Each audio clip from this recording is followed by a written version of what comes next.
Estuvo en España el expresidente Mauricio Macri con su ladero particular que lo acompaña en diferentes declaraciones. Estamos hablando del escritor Mario Vargas Llosa, que sobre literatura, muy bien, sobre política, Mario Vargas Llosa ha dicho cosas que no condicen a veces con la realidad y el devenir de los tiempos. Pero está ahí, paradito al lado del expresidente Mauricio Macri, acompañándolo también a una persona que es asiduo, relator de los sucesos que pasan en la Argentina en cotidiano, y que no asimila muy bien los contextos socioeconómicos. Mauricio Macri vuelve a decirnos algunas cosas que en esas apreciaciones se le olvida, como a grosso modo detalles de periodos políticos de la Argentina. Esto fue en España y lo escuchamos. Mi querido país, quiero decirles que claramente debe ser la sociedad más fracasada de los últimos 70 años, pues la única que era entre las 5 más ricas y hoy estamos llegando a niveles del 50% de pobreza en muchas regiones del país. Y eso es mucho dolor, mucha tristeza. Mucha gente angustiada, desesperanzada, no entendiendo el porqué. Pero yo creo realmente que está pasando algo distinto en la Argentina. Aquello que siempre se quejó Mario que fue, dice, ¿cómo votan aquellos que lo llevaron desde ese lugar a este lugar de decadencia? Bueno, tal vez en un proceso largo, pero yo siento que esta vez está habiendo un verdadero aprendizaje. Los americanos dicen learning by doing, yo digo los argentinos estamos haciendo learning by suffering. Y entró. Yo hoy les quiero decir que estoy muy sorprendido de lo que está pasando en mi país. Estoy muy contento porque finalmente puse 18 años de mi vida en este amor por la Argentina en la política. Le traje un enorme daño a mi familia porque el kirchnerismo, como todos los populismos, es salvaje y los atacó sistemáticamente hasta demolerlos económicamente. Salvaje. Populismo salvaje. ¿Cómo le gusta, no? Titular. Pero no hay consistencia, no hay profundidad. Esto viene de Manes. Que Manes, me imagino que en su inconsciente, debe acompañar a este programa. Porque cuando nosotros hicimos el separador de apertura de la temporada 2022, el primer corte es Mauricio Macri diciendo: nunca he mandado a espiar a nadie en mi gobierno. O sea que Manes en algún momento pensó en trabajar con nosotros. Bienvenido. Nosotros te acompañamos, Facu. Pero de ahí viene un poco el entendimiento político de este momento. Si una persona que sale a criticar a un líder de una misma oposición política, en este caso el expresidente Mauricio Macri, diciendo que hace populismo institucional, que es una definición un tanto remanida desde lo institucional y desde lo que se aplica como populismo, porque derechas, izquierdas, ¿qué es el populismo? Es políticas que atienden a lo popular, y si atienden a lo popular casi siempre es masivo, y lo masivo comprende a mayorías. Y qué mejor para un líder que tratar de aplicar políticas a una sociedad que atiendan a sus mayorías. Entonces uno, cuando se pone a definir populismo, encuentra que es tan amplio y que a veces es tan denigrado la definición, que todos terminan como usándolo para mal. Bolsonaro, Trump, el peronismo, ¿qué? En definitiva es cuando uno se retira de una administración, de un gobierno, qué cosas hicieron bien para las mayorías y qué cosas hicieron mal para esas mayorías. Y Macri está en el listado de las cosas que se han hecho mal para las mayorías. ¿Por qué? Porque disminuyó el mercado interno, porque además generó mayor cantidad de desempleo, porque se vivió bajo una inseguridad económica permanente, debido a las devaluaciones que generaban su administración, porque no daba pie con bola con los funcionarios que designaba en el Banco Central de la República Argentina, porque terminó, una vez que se le vació la cantidad de deuda de acreedores privados cuando llegó a los 100.000 millones de dólares, y los mercados internacionales, eso que esperaban que el próximo semestre y el próximo trimestre, y que siempre la Argentina iba a poder tratar de llevar adelante una mejor economía, en mayo del 2018 golpea la puerta del Fondo Monetario Internacional para endeudarnos de la manera tan obscena como lo ha hecho. Y el otro día estaba leyendo un dato de un llamamiento global que ha hecho las Naciones Unidas. El llamamiento es por los casos de hambruna que complican a regiones del Cuerno de África, a otros países que en Centroamérica han tenido también problemas, a gran parte de regiones del Brasil. Bueno, sabemos que hay el conflicto Rusia-Ucrania ha generado una crisis alimentaria a nivel global, y en este llamamiento global humanitario de Naciones Unidas de acciones contra el hambre, el programa en el 2021 le ha pedido que pongan 41.000 millones de euros. Que pongan 41.000 millones de euros. ¿Quiénes? Los que componen, las naciones que componen las Naciones Unidas, que se logre llegar a ese número para poder paliar mediante acciones de hambre lo que están sufriendo grandes cantidades de poblaciones en el planeta. Y me quedé con el número, porque 41.000 millones de euros más o menos da un poquito menos a lo que se terminó utilizando, que fueron los 45.000 millones de dólares del préstamo de Lagarde con Mauricio Macri, Me enamoro de vos. Imagínense que estamos comparando ese préstamo con la cantidad de ayuda que se va a dar en este llamamiento humanitario de Naciones Unidas. Vamos a continuar con el análisis que tiene que ver con la cotidianidad del devenir, pero bueno, Manes en algún punto ha dado en la tecla, y la tecla es, y no se puede hablar del líder. No se puede decir que el líder ha espiado otros liderazgos dentro de la coalición. Porque ahí hasta el propio radicalismo termina soltándole la mano a Facundo Manes. Y cuando el expresidente Mauricio Macri habla de estos 70 años, se olvida de periodos cronológicos que fueron vitales en la decadencia del devenir de la Argentina. Quiero creer que la audiencia lo sabe, pero la dictadura militar, los años de apertura comercial indiscriminada del menemismo, los 18 años de proscripción del peronismo, todas esas circunstancias sucedieron en los 70 años de los cuales nos habla en su análisis bastante sobrevolando la nada el expresidente Mauricio Macri, que tiene un conflicto con la contextualización, que le cuesta contextualizar periodos socioeconómicos en donde, si vos vas a un declive de la República Argentina y decís que somos una sociedad muy fracasada y que, bueno, y la esperanza que él traía en los 4 años que ejerció la presidencia de la República Argentina, ¿dónde están? Él venía a unir a los argentinos, a parar con el narcotráfico y a darnos pobreza cero. El ejemplo que termino utilizando es que le pide un préstamo al Fondo Monetario Internacional casi de la misma cantidad o el mismo valor que le está reclamando las Naciones Unidas en un llamamiento contra el hambre a los países miembros de Naciones Unidas. Y la duda permanente que lleva a, ¿se va a presentar, no se va a presentar? ¿Qué va a hacer Juntos por el Cambio? ¿Va a ir por afuera, va a ir por adentro? Bueno, esas son las realidades que tienen que ver con el viaje de Mauricio Macri por España, pero en relación a esto hay un diputado del Frente de Todos que se llama Leopoldo Moró y que nos habla de el Macri de hace muchos años atrás. ¿Cómo se lo conoció a Macri en su vida empresaria antes de conocerlo en la vida política? ¿Cuándo se tuvo noticia de que existía un señor que se llamaba Mauricio Macri? ¿Vos lo recordás? Yo creo que en la causa cuando lo acusaron de contrabando. Antes, cuando andaba con la valijita llena de dólares tratando de comiar concejales en Morón para llevar adelante las cloacas con Rousselot.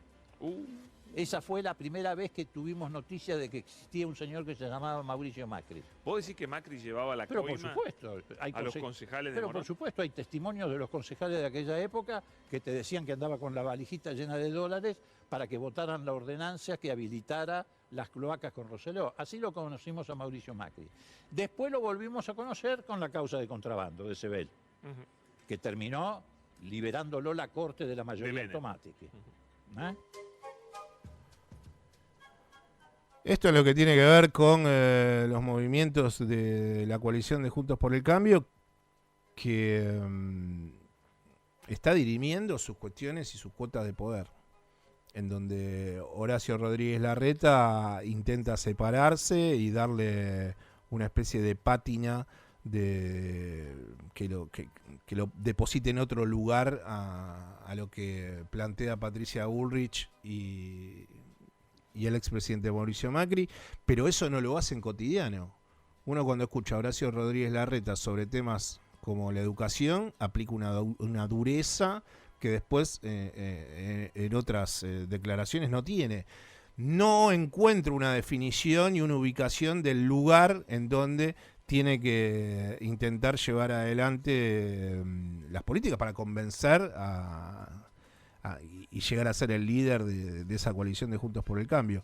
Pero más allá de los devenires que está teniendo la oposición, y para cerrar algunas cosas que ha dicho en España el expresidente Mauricio Macri, que ya aburren, que ya cansan, que ya sabemos, pero que no está de mal tampoco de más reiterar.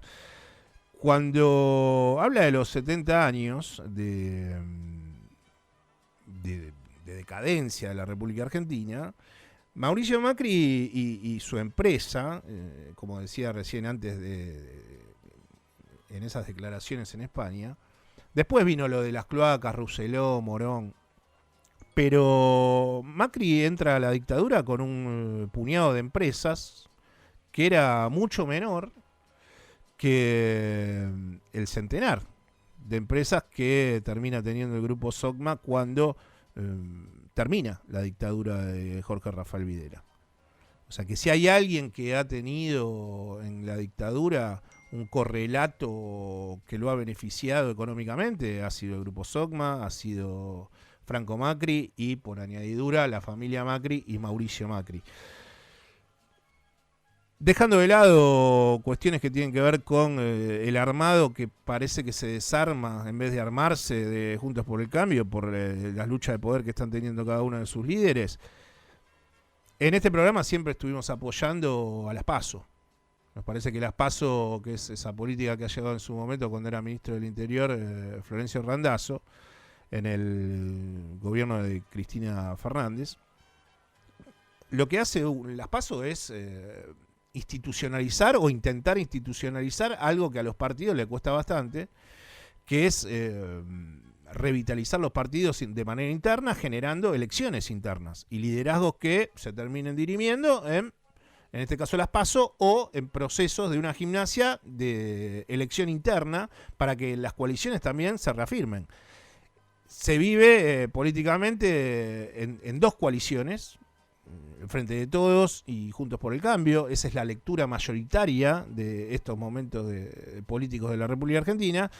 Y cuando que en ese momento era el Frente para la Victoria, hoy el Frente de Todos, estaba en la oposición, ¿qué terminaba sucediendo? Bueno, lo que sucedía era que ellos no querían que en ese momento el oficialismo de Cambiemos retirara las PASO. Bueno, hoy está pasando más o menos lo mismo y habla de la decadencia de algunos dirigentes políticos que están en la chiquita y en la mezquindad porque no quieren que se vaya a un proceso tal vez de revitalizar las coaliciones, los partidos que componen las coaliciones, y que a partir de ahí se lleve a una elección PASO. En relación a esto, y diciendo que estamos en totalmente desacuerdo con lo que está sucediendo, el actual ministro de Desarrollo Social de la provincia de Buenos Aires, Andrés El Cuervo Larroque, ha dicho unas declaraciones en la semana en relación con las PASO. Lo escuchamos a Andrés Larroque. Hay un debate trasfondo filosófico respecto a la PASO, ¿no? Creo que había un espíritu original que que quizás no resultó como se había previsto. No sé si es por una cuestión cultural, pero en muchos casos no es un instrumento que no se utiliza. Más allá de eso, yo creo que en cualquier debate todos los sectores no tenemos que tener la madurez de poder opinar y analizar las cosas, no por la conveniencia del momento, sino por lo que corresponde o por lo que es mejor para el sistema político en general. Entonces, sí, quizás lo que no veo bien es que quien hace un tiempo despotricaba contra las PASO, hoy cuando se menciona el tema, bueno, parece que pone el grito en el cielo. Entonces, si estamos a tiempo y todavía no hemos entrado a la ley electoral y hay un consenso, bueno, se verá si se avanza en ese sentido o no. Y bueno, si no, seguiremos con este mecanismo.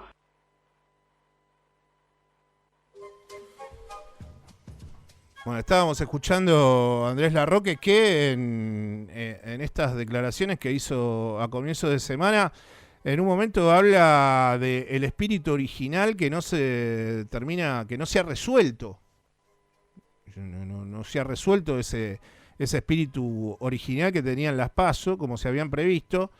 Y esto tiene que ver con que ese espíritu original, no sé si también aclara y dice, no sé si es por una cuestión cultural o porque hay una cuestión que tiene que ver con la convivencia del momento. No se ha cumplido. El tema de las PASO no se ha cumplido y eso lleva a que los partidos políticos intenten, cuando son oficialismos, de castigar al oponente, en este caso la oposición, no llevando adelante este proceso de internas, que ayudan a que se revitalice el partido y por ende los partidos y también las sociedades tengan un devenir mucho más democrático, que de eso se lleva, ¿no?, adelante. Y aparte, si hay reglas que se quisieron llevar adelante en su momento y que persisten, a meses de una nueva elección presidencial no se pueden cambiar esas reglas. En su momento lo quiso hacer Juntos por el Cambio, ahora lo quiere hacer el Frente de Todos. Pero no se deben cambiar las reglas. Complique a quien complique. Eso ya es un asunto interno de la política.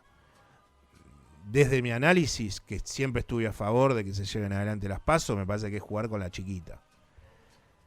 En ambas coaliciones hay gente que desea que esas coaliciones se endurezcan y que puedan revitalizarse y que haya mayor dinamismo en su accionar, y eso se comprende cuando las PASO se llevan adelante, cuando la lucha interna se lleva adelante. Ahora, el Frente de Todos, que en su momento era el Frente para la Victoria, cuando Florencio Randazzo lleva adelante las PASO, ¿qué termina sucediendo? El dedo de Cristina Fernández, que elige a Scioli y pone a su vice Carlos Zanini, y le priva a Florencio Randazzo la posibilidad de poder ir a una interna en aquel momento, que es el comienzo del año 2015. Eso después vuelve a suceder en otras circunstancias del Frente de Todos. De hecho, la elección del actual presidente Alberto Fernández. Y cuando sucedían estas cuestiones, desde Cambiemos, como no querían darle mayor poder al Frente para la Victoria, al Frente de Todos, querían eliminar las PASO. Decían que lo mismo que dice ahora alguna parte de la dirigencia o de representante del Frente de Todos, que es muy caro, que no se cumplió con el espíritu original, que es una cuestión cultural. No es una cuestión cultural.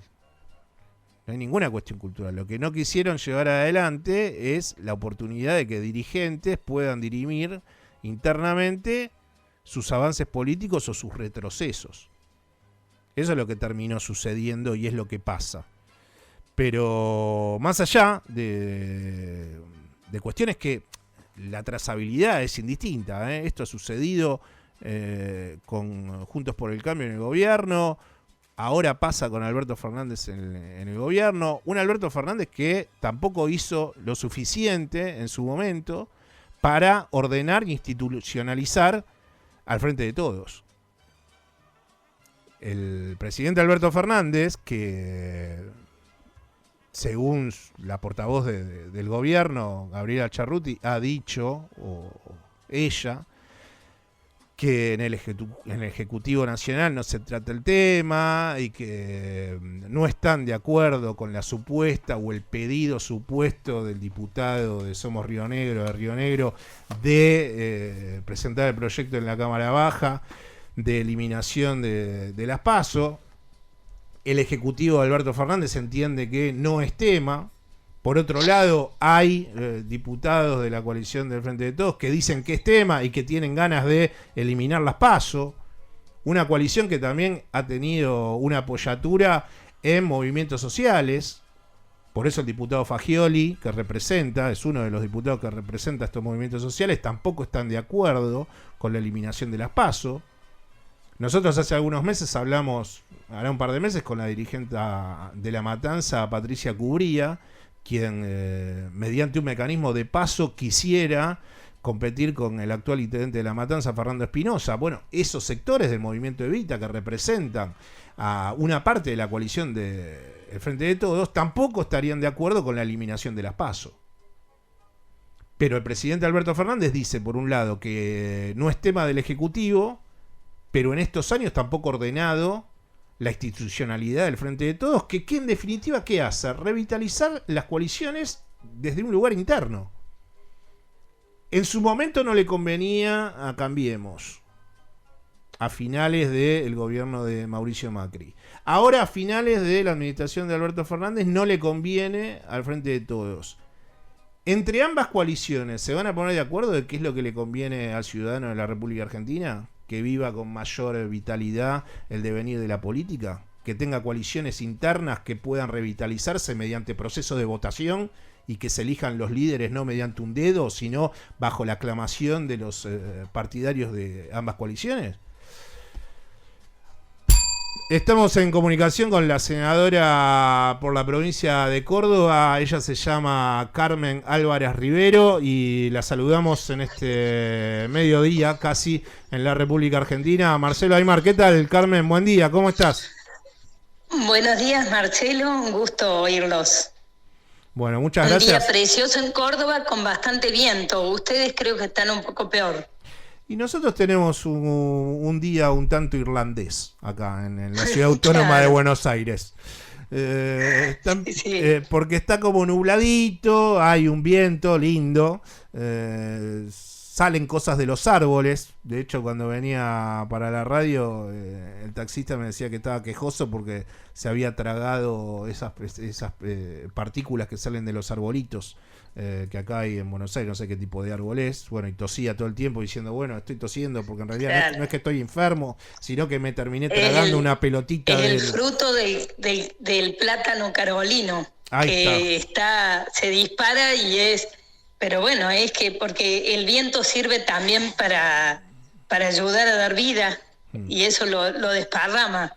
Bueno, la naturaleza tiene muchas formas de difundir. No solo los medios difunden. Lo terminó difundiendo en la garganta del tachero. Eso mata porque da alergia.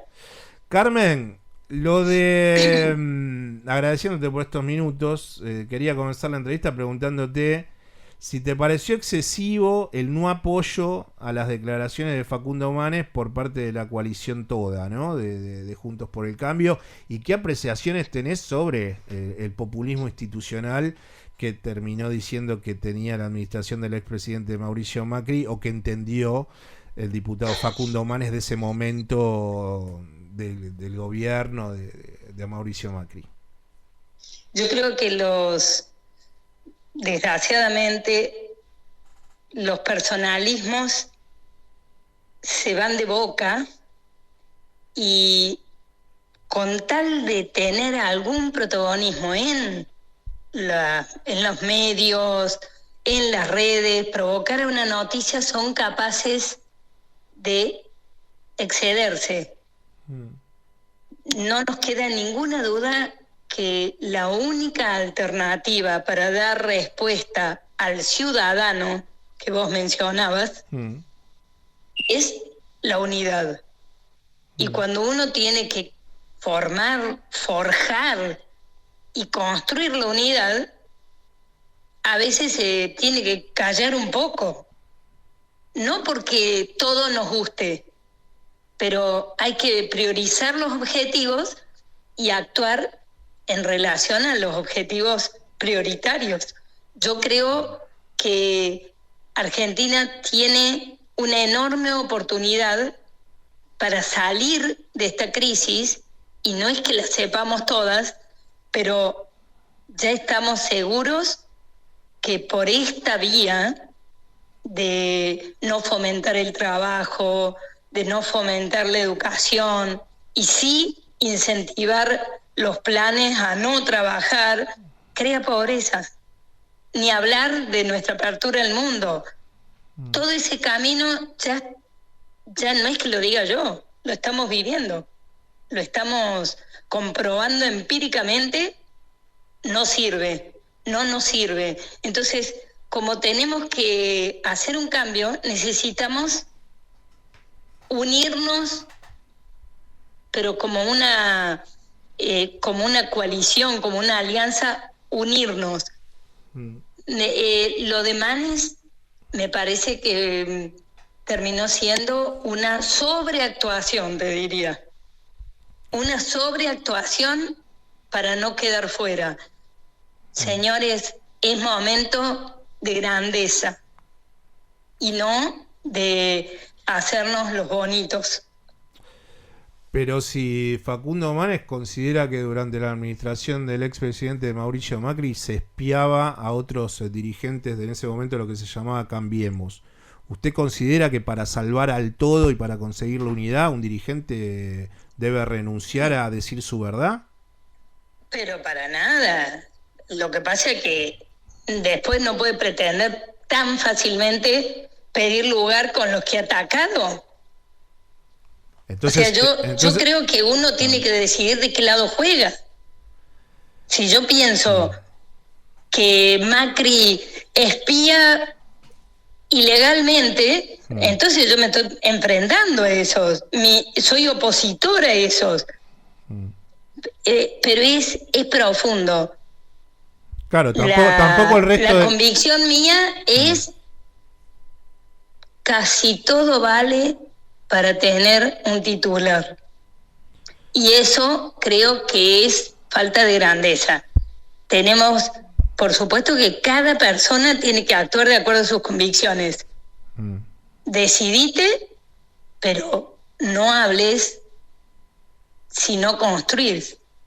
Porque eso puede terminar destruyendo o puede terminar dinamitando la unidad, que ni siquiera es para tener razón. Yo siempre digo, yo no quiero tener razón. Yo lo que quiero es que estemos bien. Bueno, ojalá estuviéramos perfectos y yo esté equivocada. Pero la desgracia es que se nos van los hijos. En Córdoba tenemos el 57% de los niños pobres. A mí eso me deja sin dormir. Porque es una provincia con recursos que nos chupan los recursos y nos empobrecen y nos someten. Y tenemos el 50%, más del 50%. Hay autores que dicen que tenemos 65% de trabajo informal o precarizado. Entonces, estamos hablando de cosas que atañen a un porcentaje muy importante de nuestra ciudadanía y no a un dirigente o a un sector. Carmen, usted, si tuviese que decirle, yo creo que usted está dentro de los lineamientos del PRO, como soy del PRO. Sí, como integrante de Juntos por el Cambio. Soy la senadora del PRO. Sí, por eso era lo que le quería preguntar. Si usted tuviese que hacerle como una especie de punteo de ideas a Patricia Bullrich para que lo convenza al expresidente Mauricio Macri de no presentarse a las elecciones del 2023, que correrían a Patricia Bullrich del escenario de ser candidata a presidenta. ¿Por dónde iría ese convencimiento para que Macri no juegue y juegue Bullrich? Primero yo quiero que haya paso, porque eso es mantener una regla que tenemos. Sí, yo también, estamos de acuerdo y estamos hablando de eso. En esa regla que compitan los que quieran. No, yo no le voy a decir ni a nadie qué tiene que hacer. Compitan los que se creen que están en condiciones. Pero usted y que sea la gente la que decida. Pero usted yo le diría personalmente, y se lo he dicho frente a frente a Mauricio Macri, deja que los cordobeses pongamos los candidatos en Córdoba. Eso sí le he dicho. Pero si todos se quieren postular a nivel nacional, que se postulen. ¿Usted en lo personal considera que Patricia Bullrich es un estadio superior al de la propuesta de Mauricio Macri actual? Yo estoy trabajando para que Patricia Bullrich sea presidente. Creo que el liderazgo de Patricia, la claridad que tiene en este momento, inclusive la popularidad, contribuiría para tomar las decisiones necesarias y hacer el cambio de rumbo tan importante en este momento. Usted, Carmen, cuando se la define como una dirigente de una derecha pura y dura, ¿siente algún tipo de resquemor o lo transita bien? Jamás me consideraría bajo esa denominación. Pero Patricia Bullrich, si la tengo que poner en un lugar ideológico, la tengo que poner en una derecha pura y dura. Está bien. Ni siquiera en una centro derecha. Ambidiestra me reconozco. Tiene unos días. Yo trabajo en lo social, adentro de las villas, al lado de la gente. Tiene algunos días socialistas, Carmen. Un trabajo de fondo, siempre considerando y valorando la persona y poniendo al centro la persona del ciudadano. Si eso es ser de derecha dura, lo soy.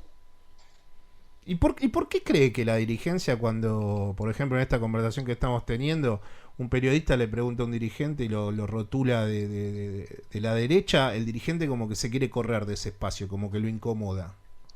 No, yo no me considero con ese rótulo, nada más. En una de esas porque creo que en el centro están las soluciones y no en los extremos. No me considero para nada extrema y vuelvo a repetirte, no quiero tener razón, quiero que encontremos las soluciones para salir adelante.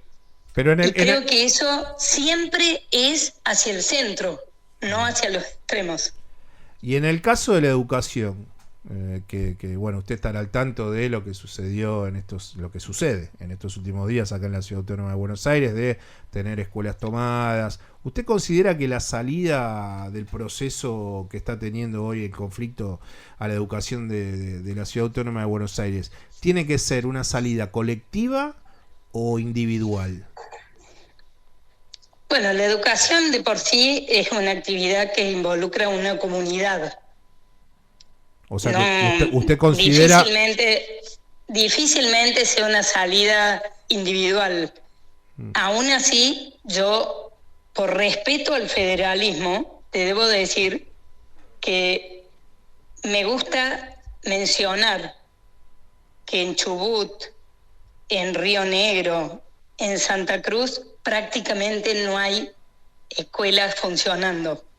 Sí. Me gusta decir que en Córdoba la educación está detonada, que los chicos abandonan la escuela en primer año del secundario como estampida, que la provincia creó un plan alternativo que terminó siendo un incentivo respecto al secundario, una competencia desleal, digo yo, al sistema educativo, que es el PIT, que es un programa para la terminalidad, y que los chicos entienden que en 2 o en 3 o en 4 años van a poder lo que harían en 5. Entonces, inmediatamente abandonan, y la realidad es que el PIT es un fracaso y que tampoco terminan a través de ese medio.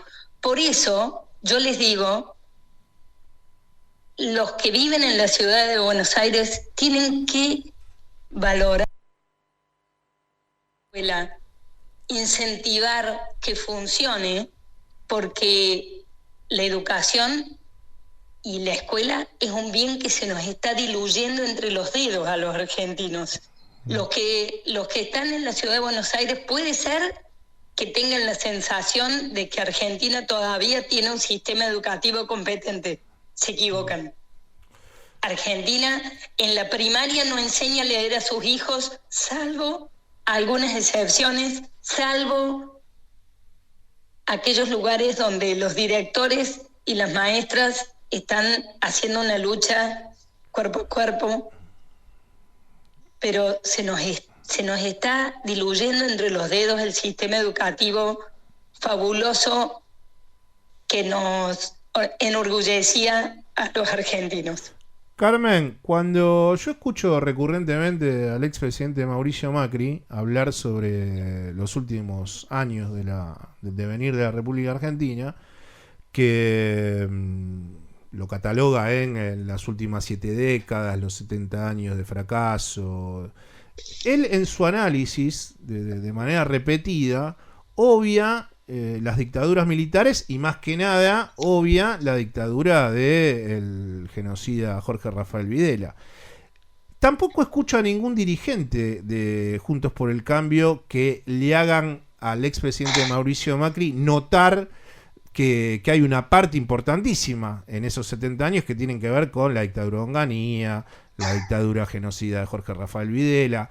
¿Por qué lo dejan y los propios dirigentes no se molestan de ese análisis sesgado de la realidad y del devenir de las últimas décadas de la República Argentina, otros dirigentes de Juntos por el Cambio? ¿Usted qué opinión tiene sobre eso?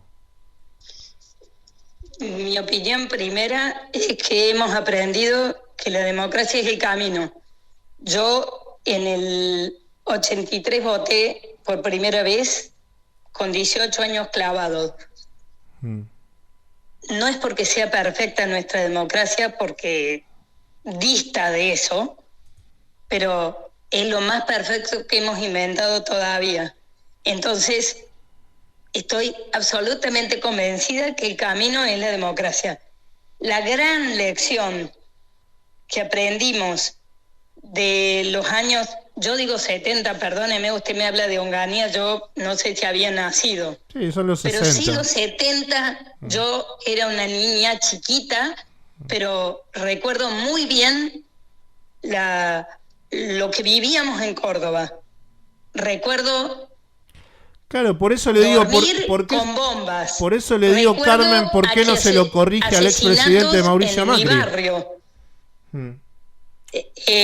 Bombas en vecinos, así que eso lo tengo presente, pero la gran decisión argentina, el gran consenso argentino fue nunca más violencia, queremos vivir en democracia, y eso yo creo que podemos sobre esa base construir hacia adelante.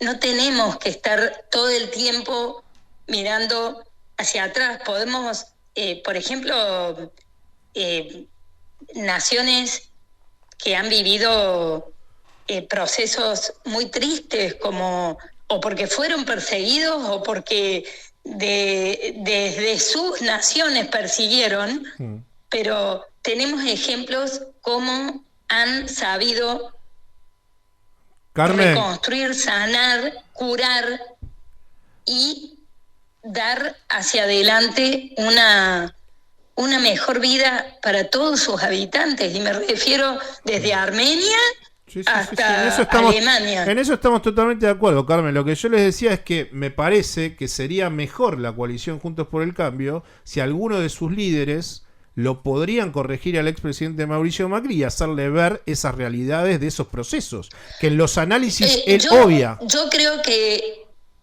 Mauricio Macri ha hablado de todos los periodos. Ha hablado de todos los periodos y es un hombre democrático. Yo no le voy a pedir al presidente Macri que tenga que dar testimonio de ser democrático. Me parece que su vida lo comprueba. Le agradezco, y es lo que más agradezco al presidente Macri, que pudo ser una alternativa de poder que empezó y terminó su mandato aún siendo diferente al peronismo. Eso es creo que es lo que más le agradezco al presidente Macri, que nos volviera a dar la confianza de que se podía ser alternativa al peronismo en Argentina y que las instituciones funcionaran. No perfecto, porque en la Argentina las instituciones no funcionan bien. Y tenemos que hacer que funcionen bien. Pero por lo menos el presidente empezó y terminó en regla. Para mí eso es lo que más le reconozco al presidente Macri y por supuesto merece todo mi respeto porque creo que es un hombre profundamente democrático. Carmen, le hago la última consulta y le agradezco por la posibilidad de dialogar conmigo unos minutos y que pueda hacer esto abierto y que llegue esta comunicación a la audiencia de este programa.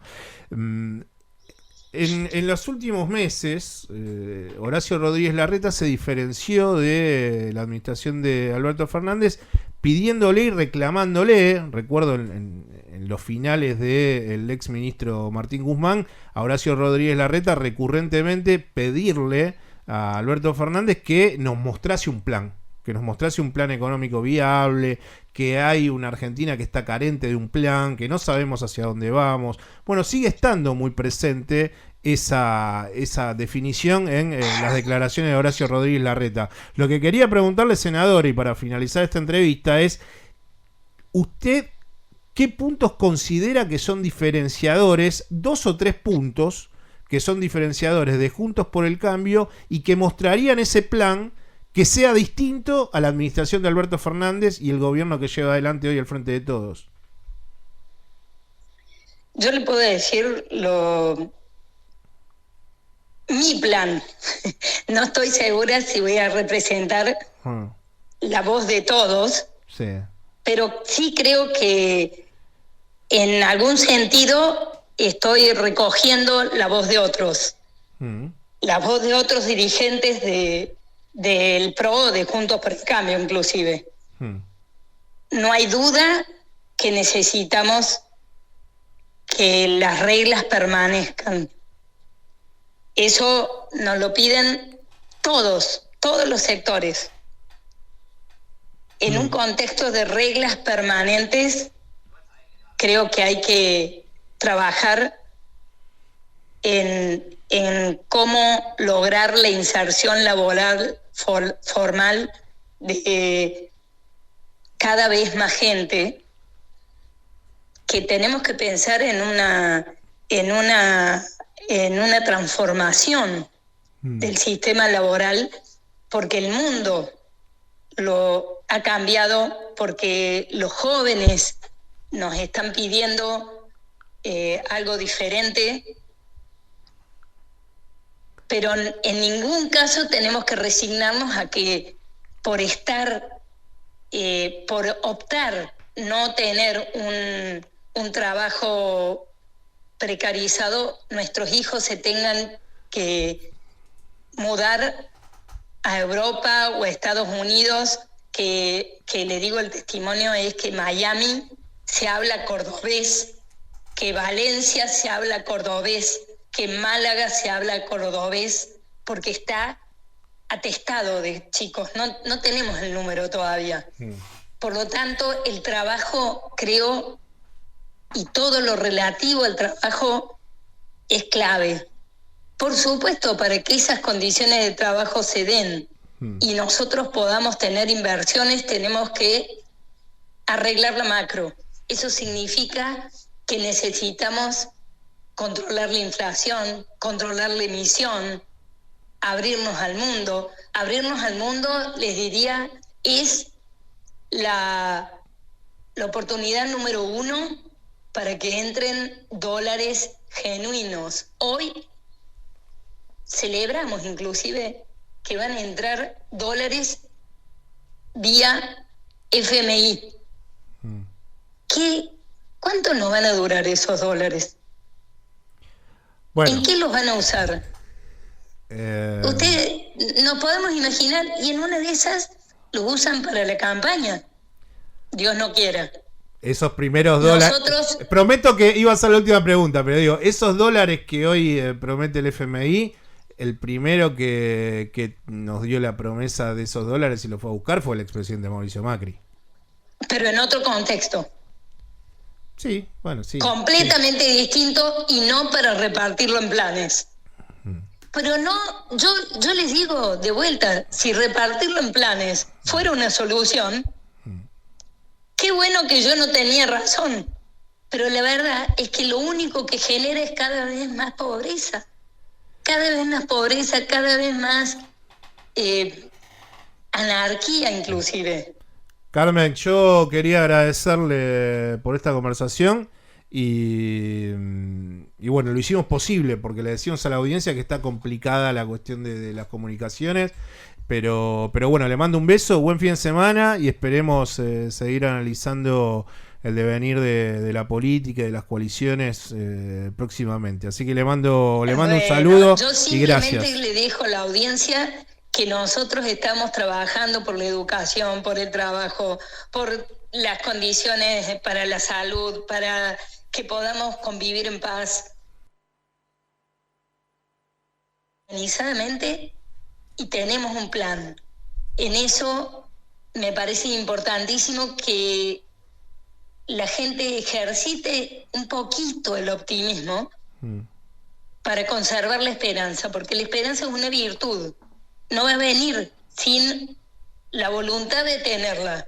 Entonces necesitamos una ciudadanía que le ponga un poco de voluntad para que lleguemos y generemos el cambio necesario. Muchas gracias, Carmen. Bueno, muchísimas gracias. Le mando un beso y buen Marcelo. fin de semana. Muchas gracias, Carmen. Bueno, hasta luego. Quien estaba hablando con nosotros era la senadora por Córdoba y su nombre es Carmen Álvarez Rivero y pertenece a la coalición Juntos por el Cambio. Ella es una política que milita en el PRO y es una senadora que hace un tiempo teníamos ganas de hablar. Lo íbamos a hacer el fin de semana pasado, no se pudo. Pero con nosotros estuvo Carmen Álvarez Rivero. Vamos a saludar al primer integrante porque estamos solitos hoy aquí por el fin de semana larguísimo que estamos viviendo en estos días, pero vamos a saludar a Andrés Catalini, quien está obviamente en la playa. Cuidado con el tornado, Catalini, sí. ¿Cómo te va? ¿Qué tal? ¿Cómo les va? Muy buenos días. ¿Cómo andas, Marcelo? Si estás en la playa, cuidado con el tornado. Mirá, me tuve que alejar un poco porque sí, se vino, no sé si un tornado, pero hay una fuerte sudestada. Ah, vos no estás en Tres Arroyos, sino que estás en las playas de Claromecó. Correcto, muy cerca del mar, a unas cuadras nada más, pero la idea era hacer el programa, esto lo habíamos conversado, hacer el programa en el mar prácticamente. No elegimos el mejor día, claramente. ¿Se viene el tornado o no, Andrés? No. Hay, por lo menos lo que se pronosticó era viento de 80 kilómetros por hora, pero hasta ahí. Bien, bueno, a vos la chapa no te la van a volar porque estás con el pelo cortísimo, claro. No tenés ese inconveniente. Te mando un saludo acá, el integrante Marcelo, sabés que Marcelo siempre es un amigo nuestro, y hoy nos opera Nico, nos opera Charlie. No, lo sé, estuve hablando con Charlie que está en plena recuperación, así que le mandamos un abrazo. Está en recuperación, pero bueno, el tema libre te toca a vos, Andrés. Así es, sí. Les traje algo, espero que se diviertan con esto, porque ustedes saben que me gusta hacerlos que se diviertan. Te vas a divertir conmigo nada más, porque Cami y Cande tampoco están acompañándonos. Cami se fue a ver a Deportivo Riestra, que parece que juega un partido importantísimo. ¿Cuándo es el partido, Martincho, de Deportivo Riestra? ¿Es hoy o mañana el que se fue a ver Cami?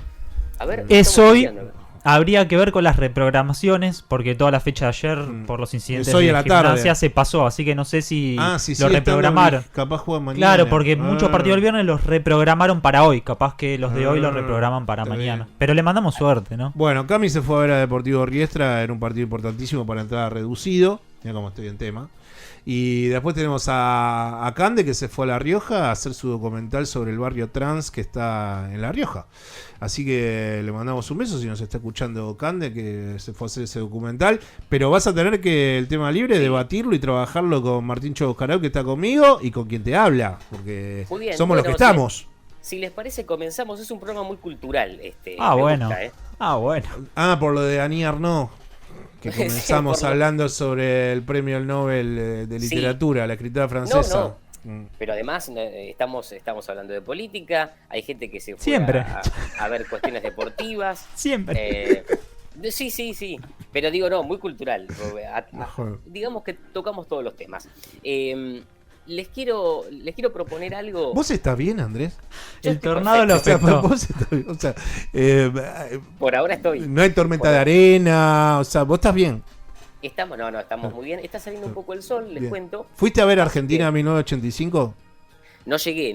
¿Cómo la no idea llegaste? era ir el jueves, pero no llegué porque era en el horario nocturno y pero viajé podías, para acá, para Claromecó. Pero podrías haber ido ayer. Sí, o a la vuelta, tal vez el lunes por la noche podría ser. Ya en Buenos Aires. No, todavía en Vos volvés en noviembre. Más o menos, calcularé para esa altura. Pero el lunes a la noche capaz vas a ver la película de Darín y Peter Lanzani. Antes de tomar el colectivo, por ahí vamos a ver la película, porque se estrenó en algunos cines del interior, por ejemplo en Tres Arroyos, se estrenó en la Sala Tortoni, así que... Bien. Yo lloré, Andrés. ¿Vos sos de llorar en el cine? A mí me emociona el cine, sí. Pero no estás contestando la pregunta. No te responde. Si vos llorás, si te emocionás, llorás abiertamente en el cine. Sí, podría llorar abiertamente, sí. ¿Has llorado en el cine? Se me ha caído una lágrima, sí, he llorado, sí. Bueno, tampoco... Bueno. Pueden caerse también, más de una lágrima. También por ahí soy más de ir a ver películas de acción, de misterio, entonces... Lo banal. Un poco más banal, exacto. Sí. Pero tenés que llegar a tu yo interior. Bueno, ver películas profundas que te hagan llorar. Por eso dije quiero ir a ver esta película que entiendo es muy reflexiva, que toca un es un momento de Argentina. Sí, y que está muy buena. Le decimos a la audiencia, aquella que no la pudo ver todavía, que vaya a verla, que está muy bien hecha, está muy bien filmada y muestra el juicio de las juntas desde un lugar muy está bien dateada, tiene buenos tiempos, hay algunas cositas de humor que también suman en el desarrollo de la peli, pero bueno, en la medida de lo posible, y bueno, yo me emocioné en algunas partes, pero que va más allá de la cuestión generacional. Claro. Pero vamos con el tema libre, porque bueno. Después seguimos hablando del cine más adelante. Capaz nos hace llorar el tema libre y todo tiene que ver con todo. Si trae algo así conmovedor. ¿Viste? Ustedes, voy a empezar. ¿Es un párrafo de algún libro de Mario Vargas Llosa? No, pero tiene que ver con una historia, o con historias de vida, cosas que vamos viviendo. Sí. Y en este caso vamos a meternos con las anécdotas. Por eso les digo las historias. Qué risa falsa. Las anécdotas. Es muy de anécdotas, Andrés. Las anécdotas. Pero todos tenemos muchas anécdotas ya vividas. Sí. Ahora yo les quiero preguntar por anécdotas futuras. ¿Qué anécdotas me gustaría tener? Va por ese lado, pero primero les quiero recordar qué es una anécdota. Nico, cuando vos quieras escuchamos el audio. La definición de anécdota. Hola chicos, en este nuevo vídeo de Hola Chachi vamos a descubrir qué es la anécdota y qué partes tiene. ¿Preparados? Pues comenzamos. Sí. ¡Vamos! Una anécdota es un hecho curioso y divertido. ¿Por qué me hablas así? Al relatarla, se deben aportar datos concretos sobre ella. ¿Por qué nos habla así? Hay que contar de forma ordenada y detallada una experiencia personal, curiosa, divertida o interesante que haya sucedido. El como toda narración, tiene un inicio, un nudo y un desenlace. Para ello, debe responder a las siguientes preguntas. Ojo, ¿Qué sucedió? ¿A quién le pasó? Anotá. ¿Cuándo ocurrió? ¿Dónde tuvo lugar? ¿Y cómo fue? Bien. Perfecto. Bueno, eso sería más o menos una anécdota, ¿no? En pocas palabras. Sí. Ahora, claro. Estaba pensando en la CGT. Bueno, entraban ahí los 6. No. Hay muchas anécdotas vividas. Sí. Bueno, entonces, vos vas a contarnos una anécdota en este momento. En realidad yo quiero preguntarles qué anécdotas les gustaría contar cuando sean grandes, cuando sean ya viejos, ¿no? Ser como Arthur Rimbaud, ya que decís que estamos con la parte literaria y todo eso. Arthur Rimbaud era un escritor que ha viajado mucho en su vida. Tiene libros de viajes exquisitos. Rimbaud ha viajado a donde era Freddie Mercury, a la isla de Zanzíbar. Ha hecho viajes por África. Arthur Rimbaud. Bueno, a mí me gustaría contar anécdotas de viaje cuando sea viejo. Perfecto. Una Todos vez tus viajes, en la República Democrática del Congo, Federico. Sí. Una arboleda temporal, mucho arrasador. Detalle. Mi cuerpo ya venía quemado, muchos días al sol y así, ja, y conversar y decir, explotó el sol, que se caigan las cosas y bueno, y eso. Muy bien, bueno, viste que los abuelos, las abuelas tienen muchas anécdotas y uno se queda con un poco de lo que va contando esa gente, ¿no? La gente que ya tiene más años que nosotros. Sí. Entonces, por eso me gustaría preguntarles esto, ¿no? O sea, ¿qué anécdotas o qué cosas les gustaría vivir también? Porque va a terminar desencadenando una anécdota. Vos has dicho que sos un gran contador de anécdotas. Por eso. Que mentís en las anécdotas. Te la dibuja, Andrés, sí. Y me gusta agregar datos accesorios para que la gente se ría. Viste que en la definición de anécdota dice que también se juega un poco con lo gracioso, ¿no? O sea, uno cuenta una anécdota porque hay algo que rememora y principalmente lo gracioso es como lo que más queda. Y me gusta. Yo, por ejemplo, a mí me gustaría contar anécdotas de playa. Contanos una anécdota de playa, Andrés, ya que estamos. El móvil, la Andrés, audiencia lo pide, vos estás cerca de las olas, el mar. Contá. Me pasó. Mirá, me pasó. Esto es un hecho real. Y bueno, es más o menos lo que está sucediendo ahora. Un viento muy fuerte, pero de este caso del sector norte. Uno en Claromeco, si sopla el viento del norte, el viento viene, digamos, del continente, o sea, del pueblo. Lo climatológico para la anécdota garpa, ¿no? Porque como que te pone en un contexto ya, ¿no? Pero por supuesto. Bien. En este caso, viento del norte, o sea, viento soplando desde el pueblo hacia el mar. Claro. Imagínate que todo lo que no agarrás a la arena con alguna estaca, alguna soga, se vuela. Claramente, si el viento es fuerte, se vuela. Bueno, en este caso, yo no me imagino nada, porque nunca sé de dónde viene el viento, Andrés, o sea, pero bueno, nada, viento norte, ponele, sí, no sé, del pueblo hacia el mar, sí. Exacto, por eso lo graficó bien. Lo graficaba ahí. Sí. Yo estoy contando la anécdota como me la acuerdo. Ahora, lo que me acuerdo es que había una sombrilla que no estaba atada. La sombrilla voló con el viento. No. ¿Viste esa típica sombrilla multicolor? Sí, que son horribles. Sí, es el momento de decirlo. Sí, multicolor y de poca calidad, se podría también. Sí, porque era una sombrilla liviana. Era un trabajador que no había tenido un buen arreglo paritario ese año. ¿Por qué Puede ya ser. denostando No dije nada. Uno va a la playa con lo que puede, Andrés. El Producto Nacional se lo banca. Yo no clasifiqué a la persona que tenía la sombrilla. Dije que la sombrilla era una sombrilla de... O es un argentino más fracasado por los últimos 70 años. Claro. Jamás diría eso. Algunos lo dicen, pero bueno, ¿qué va a ser? Bueno, no vuela la sombrilla sobre otros argentinos fracasados también. Y sigue la sombrilla ahí en la playa. Vuela la sombrilla, la gente sale corriendo, las mascotas corren por detrás de las sogas de la soga que quedó agarrada a la sombrilla, atada a nada. Y la sombrilla, en un intento de giro, cae al agua, se moja y misteriosamente, con una especie de acantilado que había en esa zona de piedras, la sombrilla se clava en un orificio de la piedra y queda posicionada ahí como esperando al dueño que la vaya a buscar. No suele pasar eso, normalmente la sombrilla la lleva al mar. Sí. Claro, y después en la próxima sudestada el mar saca la sombrilla rota, ¿no? Pero vos no tuviste ninguna participación en esa anécdota. No, sí, la participación es que no lo tirés abajo.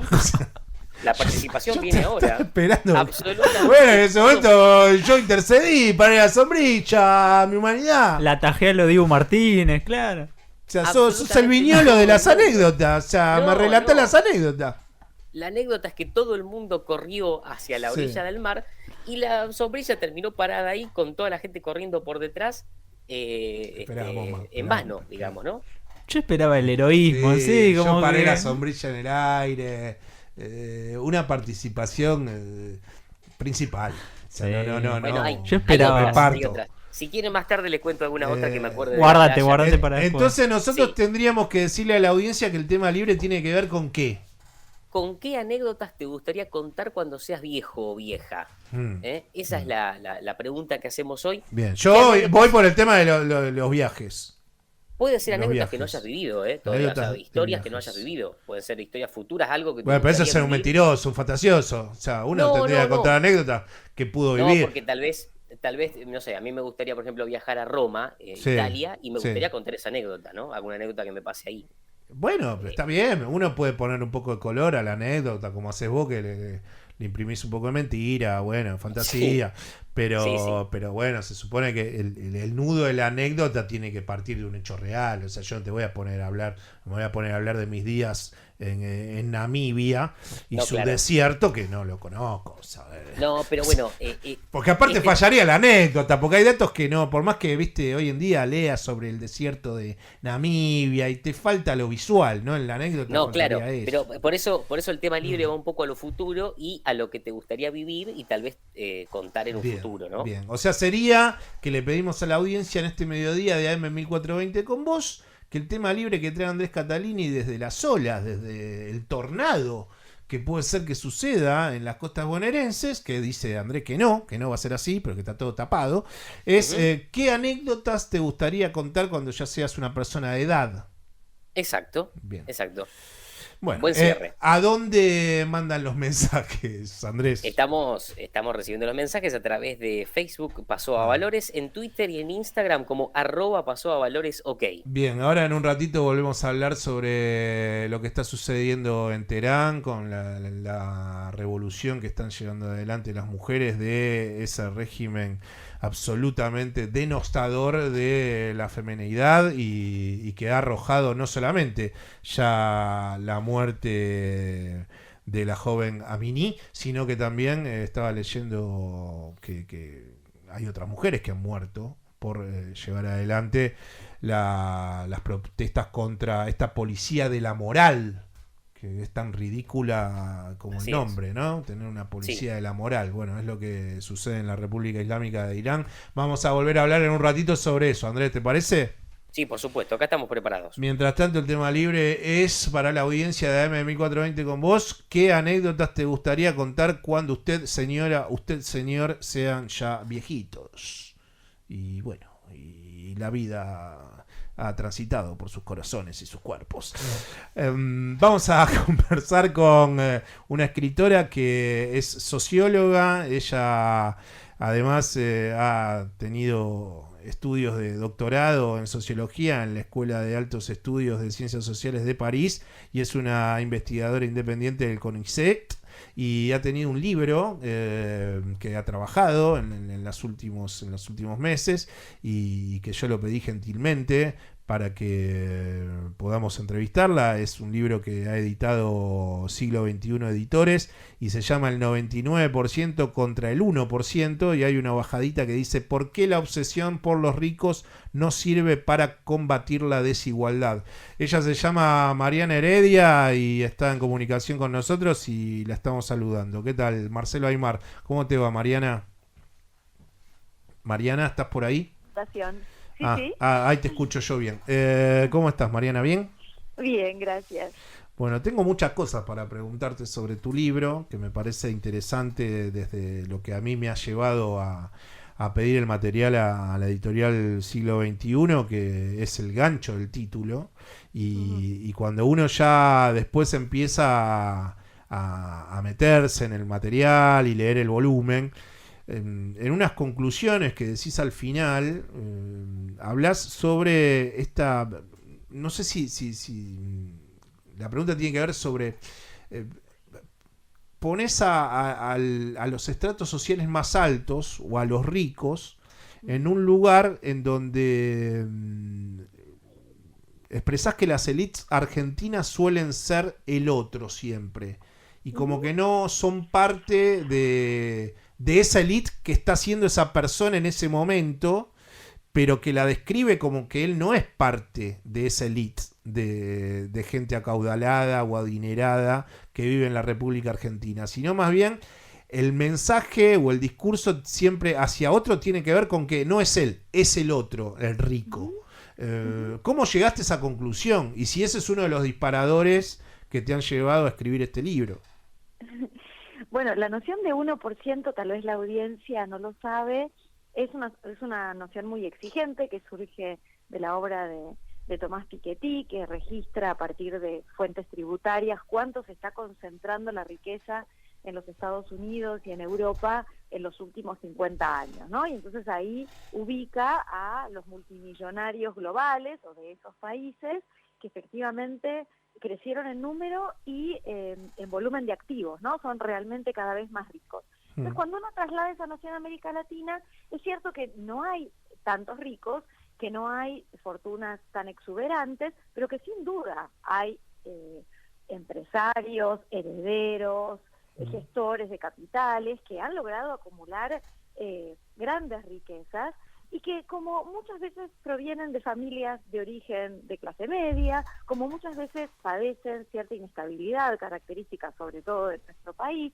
como tienen también esta mirada muy exigente sobre lo que es el 1%, aun cuando yo me los encontraba en la terraza de los grandes hoteles, en una oficina, en un gran edificio corporativo de Puerto Madero, en situaciones sociales donde evidentemente estaba concentrada la crème de la clase alta argentina, todos ellos se declaraban parte de la clase media y anunciaban que alguna vez, en alguna fiesta, en alguna reunión, se habían encontrado con aquel que efectivamente tenía o la gran fortuna o el poder absoluto. ¿Y vos considerás que hay algo de culpa ahí en esa definición en donde el rico es el otro y no soy yo, que yo no me reconozco un rico siéndolo? Bueno, en muchos testimonios lo que aparecía es esta asociación característica en la Argentina, que no es tan así en otros países del continente, entre ser rico y haber hecho su fortuna menoscabando el interés general, es decir, esta asociación entre rico y garca, ¿no? Y aquel que de algún modo perjudicó a los demás a la hora de acumular o lograr cierto progreso. Entonces mucha de la gente se declara buena gente, habiendo conquistado su fortuna o su suerte a través de una actividad profesional o de negocios prósperos. Entonces no se quiere identificar con ese otro maligno, digamos, estigmatizado, que públicamente es asociado a el otro, pero que después en privado a todos, a muchos argentinos les gusta cultivar, ¿no? Amigos poderosos y ricos, ¿no? Entonces hay también una gran hipocresía, tanto en el modo en que esa gente se presenta a sí misma, puesto que lucha todos los días por obtener y consolidar una posición más bien privilegiada, y también por el modo en que los otros los tratan, que cuando es públicamente lo denostan, y cuando es entre pares, ¿no? Se cultiva estos vínculos con los hombres de la riqueza y el poder. Claro. Sabés que hace algunos años cuando estaba leyendo el libro se me vino una imagen de un programa de Almorzando con Mirta Legrand, en donde el actual secretario de Comercio del Interior, Matías Tombolini, en un momento estaba invitado al programa. Y no sé quién estaba también en la mesa, pero recuerdo que Matías en ese momento decía que estaban hablando sobre el capitalismo, ¿no? Y lo que le aportó el capitalismo al crecimiento de las sociedades. Y yo estoy de acuerdo en eso. Me parece que el sistema capitalista ha llevado a un crecimiento de las sociedades que nos lleva a vivir mejor. El problema es que eso no se da en su mayoría, porque en su versión más recargada, que es el neoliberalismo, ha dejado porciones de sociedades totalmente fuera de los alcances que el propio capitalismo propugna, y que los avances tal vez tecnológicos son como nunca en la humanidad, pero que los niveles de desigualdad también son como nunca se han visto en los últimos tiempos del devenir de las sociedades. Entonces, esa contradicción, vos llegás a trabajarla en el libro desde la culpa, desde esta estigmatización del pobre hacia el rico. Bueno, es que muchas veces el tratamiento del capitalismo o de los ricos pareciera apuntar solo a la personalidad de estos grandes hombres, ¿no? Tanto quienes los admiran como quienes los critican creen que todo reposa en la moralidad de estas pocas personas o de estas pocas familias. Cuando, como vos muy bien decís, Marcelo, la historia del capitalismo tiene un montón de componentes que van generando distintos mecanismos de acumulación y de reproducción de la riqueza, que tienen un carácter histórico, ¿no? Allí donde en el pasado tener una gran empresa con una línea de montaje, producir en masa bienes industriales, contratar grandes plantillas de trabajadores, parecía ser, ¿no?, el mecanismo principal para poder acumular grandes ganancias. En América Latina ha sido históricamente más bien la explotación de los recursos naturales y más recientemente estas nuevas tecnologías, tanto de la comunicación y la información como también de la producción, que permitió que se produzca mucho más con menos gente. Entonces, esa asociación, por ejemplo, entre ricos y empleadores merece ser problematizada porque, como muestra el libro, gran parte de los puestos de trabajo del sector privado hoy están provistos por las medianas y pequeñas empresas. Entonces, no necesariamente hace falta emplear personal para acumular y reproducir grandes fortunas. Entonces, una de las propuestas del libro es que es muy importante que actualicemos nuestras definiciones de capital, de bienestar, de poder, para comprender la heterogeneidad de las clases más altas, pero sobre todo de los mecanismos que permiten que a los hombres, sobre todo hombres, pero también algunas mujeres más ambiciosas, busquen acumular ciertas ventajas y puedan hacerlo a favor o en detrimento del resto, ¿no? Hay que reflexionar sobre cómo es posible esa acumulación para poder intervenir de manera más eficaz sobre ella y entonces revertir, atenuar las desigualdades, que como bien decías es un tema que nos preocupa a todos y que se siguen agudizando. Sí, los temas de la desigualdad, creo que bueno, ese fue el gancho por el cual en su momento comencé a leer tu libro. Hay en el comienzo del libro hay una descripción de las familias que han hecho su riqueza en la República Argentina. Vos hablas de la familia Brown, que han hecho su riqueza por negocios que tienen que ver con lo agropecuario, con lo ganadero, con los campos, y después también haces una descripción de otra familia, de un tinte mucho más industrial, como puede ser la familia Bulgeroni. Y lo que yo quería tratar de preguntarte es si vos considerás que en el trabajo de campo que has logrado, porque también en un momento decís, se me trató en la búsqueda del libro y de los entendimientos mucho mejor y se me abrieron las puertas de una manera mucho más amigable en la sociedad rural, cuando fui a buscar datos, que en la Asociación de Bancos de la Argentina, en donde el trato fue mucho más reticente hacia mi persona. Y eso en el libro lo terminás contando. Ahora, ¿considerás que en esos estratos de ricos contra ricos, también en la República Argentina, aquel que ha tenido su fortuna debido a una familia patricia, a relaciones con la ganadería, a cuestiones más de haber acunado su fortuna mediante lo ganadero y lo agropecuario, subestima a aquel que ha obtenido su riqueza mediante trabajos con el Estado, que lo han relacionado con el mundo industrial, que no tiene que ver con la cuestión agraria? Claro, una de las cosas que trata de hacer el libro es poner un poco de orden en un montón de palabras que usamos para nombrar a los ricos, ¿no? Entre ellas, como decías, oligarquía, burguesía nacional, empresarios, empleadores.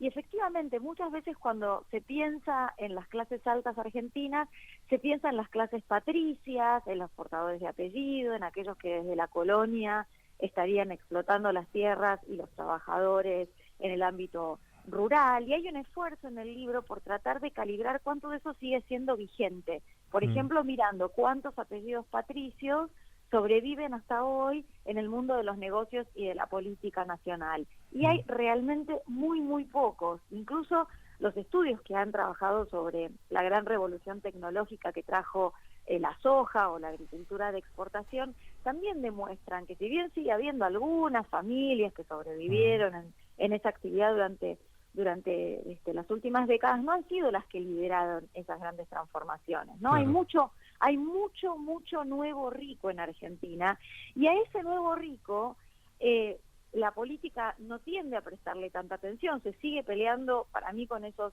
hombres de paja, ¿no es cierto?, que son las clases tradicionales rurales, mientras hay otros que son mucho más discretos, que han obtenido beneficios del Estado Nacional y los siguen obteniendo sin ser recíprocos, ¿no es cierto?, sin garantizar que van a generar los puestos de trabajo formalizados y el desarrollo que prometen, y a ellos se les presta mucho menos atención. Entonces, el libro parte también de una contraposición entre mensajes, historias, narrativas, donde los ricos se mostraban, ¿no?, pomposamente para ser vistos y entonces para ser emulados, imitados, admirados, y una nueva forma de ejercer y vivir la riqueza, mucho más discreta, mucho más reservada a un mundo de entre pares, incluso hasta que se disfraza muchas veces de más popular, ¿no es cierto? Pensemos en los populismos hoy en el mundo, de ser mucho más popular y antielitista de lo que es verdaderamente en su vida cotidiana, y que queda a salvo de una discusión más profunda sobre de cuáles son las fuentes de su riqueza y cuáles son los usos que se da a esos recursos, que es lo que incita a pensar el libro, ¿no? ¿Todo el capital es el mismo? No. Y entonces, ¿cómo podemos tratar distintas formas de capital? ¿Y se puede comprar todo? ¿Se pueden distribuir los caprichos de los hombres más ricos? ¿O hay que fundar instituciones públicas fuertes que puedan quedar al margen, ¿no es cierto?, de lo que se compra y lo que se vende en el mercado? Quería consultarte sobre lo que pasa también en la relación entre Estado y familias que han acumulado riqueza en este último tiempo, y es la relación de ese rico con el no pago de impuestos, con los paraísos fiscales, con lo que se llaman procesos de fuga de capitales que sufre la República Argentina desde hace varias décadas. Y esto de tener una lógica bimonetaria, ¿no? Me muevo en lo vernáculo en pesos, pero yo mi riqueza la termino sacando de la República Argentina y la saco con una moneda fuerte como puede ser el dólar, y que en su momento sería la libra también, por la relación que tuvo la Argentina con Inglaterra. ¿Y qué pensás porque habíamos hablado al comienzo de la entrevista de la culpabilidad, ¿no? De, bueno, el rico es el otro, yo soy rico, pero no soy tan rico como los otros. Poner la riqueza en el otro. Y quería culminar esta entrevista preguntándote si tuviste algún tipo de acercamiento sobre la mirada que tienen, que va desde Shakira hasta Marcos Galperín, que decide fijar una residencia en Uruguay para no pagar impuestos. ¿Cuál es la mirada que tienen los ricos, y ya no de la República Argentina, sino cuál es el entendimiento que vos llegas a comprender de esta negación a pagar los impuestos, a evadir de manera constante y no presentarle a las administraciones o a los fiscos la cantidad de riqueza que obtienen?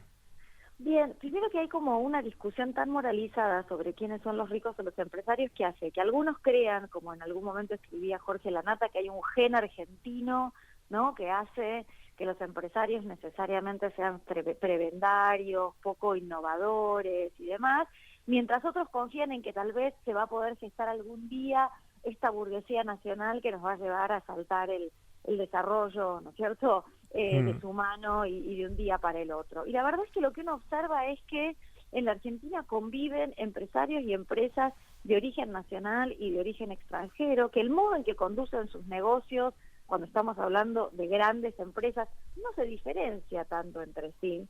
Como dijimos, que si hay ricos en Argentina, no necesariamente son más ricos, pero sí tienen una cualidad que es la que vos estás subrayando, Marcelo, que los distingue del resto del mundo, y es que en general el capitalismo argentino, alienta que todos queramos ganar mucho rápido y después salir corriendo, ¿no? O sea, el volumen de externalización de activos que produce la Argentina es notable, porque nadie cree en que este orden económico en el mundo de los negocios, muy pocos creen que estas reglas van a perdurar. Entonces, mientras las reglas te convienen, mejor sacar la mayor ganancia posible, aun cuando sea altos riesgos, para después, con lo que se obtiene, sacar el dinero afuera y evitar ser atrapado en la próxima crisis, ¿no? Entonces, ahí sí hay una pauta de comportamiento que yo diría atraviesa a gran parte de los hombres de negocios de este país, y que da cuenta de que el gran problema de la Argentina en el capitalismo de hoy es que no ha logrado estabilizar alguna de sus instituciones financieras, monetarias, económicas, y termina cayendo una y otra vez en un capitalismo de rapiña, en un capitalismo que premia, ¿sí?, que le da la razón a los que menos apuestan al país. Entonces, cuando el Estado argentino logre establecer ciertos acuerdos y hacerlos cumplir a lo largo del tiempo, probablemente se encuentre con ese empresariado al que está aspirando desde hace décadas y que nunca llega.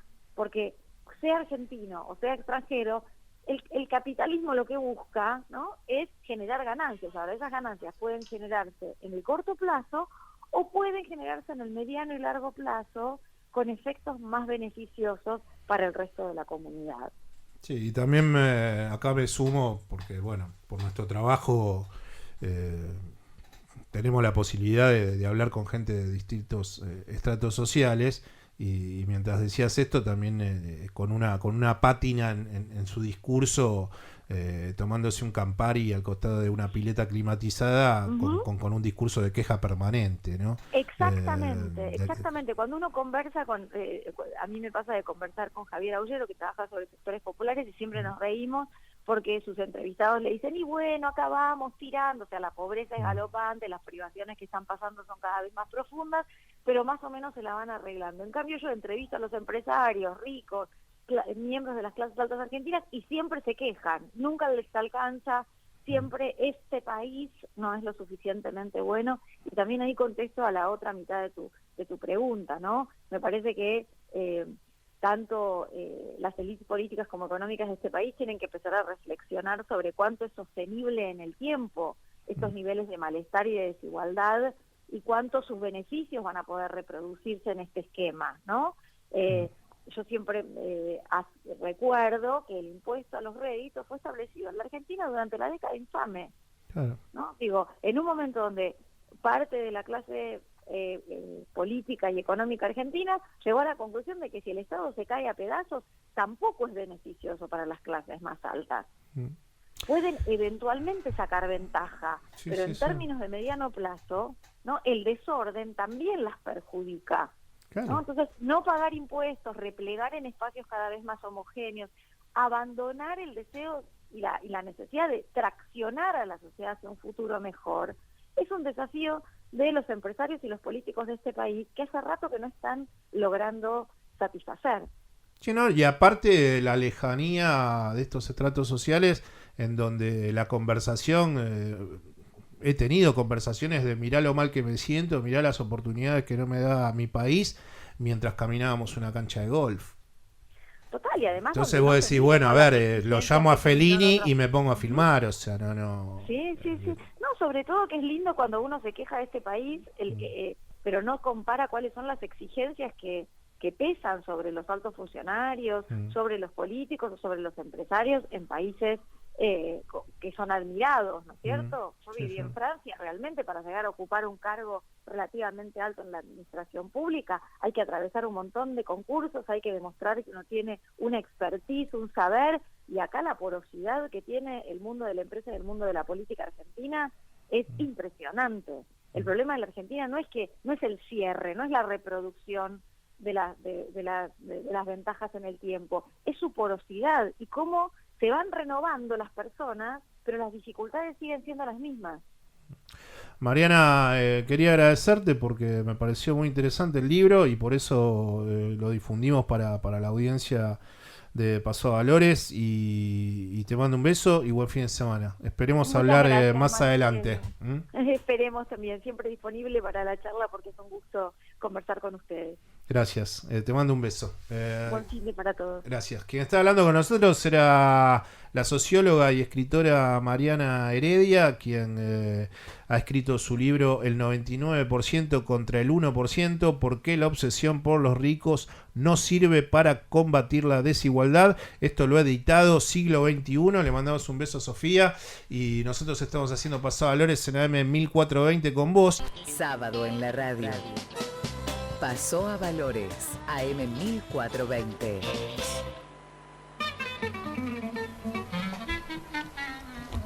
Esta cortina indica y llama a la puerta de Política Internacional nuestro compañero Andrés Catalini. Vamos a hablar sobre las revueltas de las mujeres que se producen día a día en la República Islámica de Irán. ¿Es así, no, Andrés? Sí, claro, Marcelo. Hay una revolución social por estas horas que, bueno, ya viene desde hace varios años, principalmente desde las mujeres, pero también el colectivo LGBT se está sumando y hoy algo raro sucede en las calles de Irán y que tiene que ver con que a las mujeres se le suman también hombres que apoyan estas revueltas porque lamentablemente el pueblo iraní hoy está pasando por una situación económica y social muy grave, la gente no tiene para comer, entonces es como que la lucha en la calle se ha hecho como bastante abierta. Sí, yo tengo algunos datos que tienen que ver sobre esto, que las protestas, les decimos, bueno, comienzan a partir de la muerte, el asesinato por parte de la policía moral de Irán hacia la joven kurda, que es un dato también, ¿no? Porque los kurdos tienen un problema con Irán, muchos han terminado viviendo en una región del Kurdistán que pertenece a Irak y también han tenido problemas dentro de la administración de los gobiernos iraquíes, pero ella se llamaba Mahsa Amini, y Mahsa Amini, que de paso por Teherán se encontró con que esta policía de la moral iraní la debe haber recriminado porque se le notaba parte de su cabello por afuera del chador o de la hijab. El chador es ese pañuelo negro que cubre todo el cuerpo, ¿no? de las mujeres, y parece que en la zona de la cabeza, bueno, tenía parte de su pelo que era visible hacia otro, y bueno, y a partir de ahí la barbaridad que lleva a que muera, a que la terminen asesinando a golpes. La policía, Marcelo, la policía dice que este tipo de digamos, cuestiones que se encuentran en la calle deben ser reeducadas, ¿no? Hablan de la reeducación. Hay un dato que no es menor, las mujeres en Irán son obligadas desde los 9 años a utilizar este velo para tapar su cabello, y en las escuelas no se aceptan a las niñas menores de 6 años sin el velo. Es decir, a partir de los 6 años ya tienen que empezar a utilizar el velo en su vida cotidiana. De primaria, claro. Si hay algo que ha generado la revolución islámica, que venía una vez que el ayatollah Khomeini en el año 1978 derroca al Shah, a Reza Pahlavi, que era un dictador también, era un régimen, pero bueno, que tenía el guiño de Occidente. Lo que ha generado la revolución islámica es que injertó el patriarcado en el corazón de la identidad cultural de la nación. Ahí hay una cuestión muy importante de diatribas de la revolución islámica que hoy siguen con el ayatollah Ali Khamenei, que es quien maneja el Estado y la República Islámica de Irán, más allá de sus presidentes. Hoy es el presidente Raisi, pero la revolución islámica ha puesto al patriarcado en un lugar que termina siendo una identidad cultural, y eso se lleva adelante con ciertos ejemplos. Yo busqué un par de ejemplos así, los más brutales hacia las mujeres y hacia otros colectivos, como decís vos, que es la definición de la pervivencia del matrimonio temporal o muta. Exacto. Bueno, la pervivencia del matrimonio temporal o muta es una especie de alquiler de duración limitada en el tiempo, según el cual la mujer está ligada al hombre a cambio de una retribución. Exacto. Es como que el hombre alquila a una mujer por un tiempo y es como si fuese un coche. Uh-huh. Bueno, cuando uno vive en sociedades tan retrógradas, que además de ser retrógradas, por defender esas situaciones de algo común que termina siendo totalmente inferior en la diferenciación del crecimiento de las personas. Bueno, cuando vos vivís el día a día en una sociedad así, ¿qué termina disparando esto? Que además lo pones al hombre en un lugar mucho más privilegiado. Claro, en cuanto a datos, Marcelo, Irán tiene una brecha de género de las más altas. Vos sabés que hay un estudio que se realiza en 155 países y se habla de que la brecha de género en Irán es del 57.6%. Es el porcentaje, uno de los países con mayor brecha de género. ¿Y esto qué significa? Que hay una división de los recursos y las oportunidades entre hombres y mujeres. Por ejemplo, lo que vos decías recién, hay una disparidad también en la herencia, ¿no? Que reciben tanto hombres como mujeres. Hay una custodia desigual de hijos, ¿no? Entre hombres y mujeres. Se le niega, por ejemplo, la presidencia de la nación. Bueno, eso es terrible. Eso es terrible. Lo que tiene, claro. Bueno, sí, que no puede haber una presidenta mujer, sí. Pero lo que dijiste anteriormente, porque además de la pervivencia del matrimonio temporal o muta, que es esta especie de alquiler, lo que también es grave es que el tratamiento hacia los hijos y el cuidado de ellos también es desfavorecedor para las mujeres. Tal cual. Tal cual. Hay un dato que tal vez puede ser minúsculo en comparación a lo que estamos hablando, pero por ejemplo, cuando uno entra a espacio aéreo iraní, ya las mujeres, incluso mujeres que no son iraníes, deben empezar a utilizar el velo, incluso en el aire, incluso en los aviones. Y con el caso de Maya Amini, que es esta chica de 22 años que falleció por represión, todavía la cuestión era, digamos, más desigual, porque era kurda, vos lo decías recién, y leía que Irán aloja, digamos, a nivel mundial, en cuanto a población kurda, Irán aloja un 24% de los kurdos del mundo. Y ese porcentaje... ¿24%? ¿24%? Sí, un 24% de la población. Que por las olas a veces no te escucho bien, Andrés. Sí, un 24%, exacto. Esto hace que muchos de esos kurdos se hayan ido convirtiendo, no se habla de un 10% que se ha ido convirtiendo a lo que es esta población de la República Islámica. Bueno, evidentemente el Shah era un régimen, cambiaron de régimen, se vino la Revolución Islámica y la Revolución Islámica al poco tiempo termina generando otro régimen de opresión y de control social y acá vemos los resultados. Más de 150 muertes se lleva en estas 2 semanas y pico desde que pasó lo de Maya Amini, de muertos. Sí, en realidad se habla de muertos por represión, ¿no? En esa cifra, pero en estas últimas semanas algunas ONG hablan de más de 30 personas fallecidas por represión en las protestas. Hagamos una cosa, Andrés. Pongamos en contexto, porque yo me colgué hablando con vos y me olvidé de mandar el corte de audio. Pongamos el corte de audio y cuando volvemos... Hablamos más en lo específico del Ayatolá Jamenei, que es el sucesor del Ayatolá líder de la Revolución Islámica de 1978, el Ayatolá Khomeini. Con la ira creciendo en todo Irán, las protestas lideradas principalmente por mujeres no muestran signos de desaparecer. Estos universitarios están advirtiendo que saldrán a las calles cada día. La nación vive envuelta en protestas desde la muerte de la joven Mahsa Amini, de 22 años, fallecida en custodia policial el 16 de septiembre luego de ser arrestada por la policía de la moral. La razón, supuestamente, llevar el velo demasiado suelto. Mientras las fuerzas del gobierno continúan la mortal represión, el líder supremo de Irán hizo una poco usual aparición pública este lunes. Ali Khamenei tildó de incidente amargo la muerte de la joven y culpó a fuerzas extranjeras de alentar las protestas. Lo que dice Khamenei es terrible. Digo claramente que estos disturbios e inseguridad fueron diseñados por los Estados Unidos y el ocupador y falso régimen sionista, así como por sus agentes a sueldo con ayuda de traidores iraníes en el extranjero. ¿Qué dice, señor? ¿Qué dice? Entre tanto, a pesar de los intentos del gobierno iraní de cortar Internet, siguen apareciendo en redes sociales vídeos de la violencia.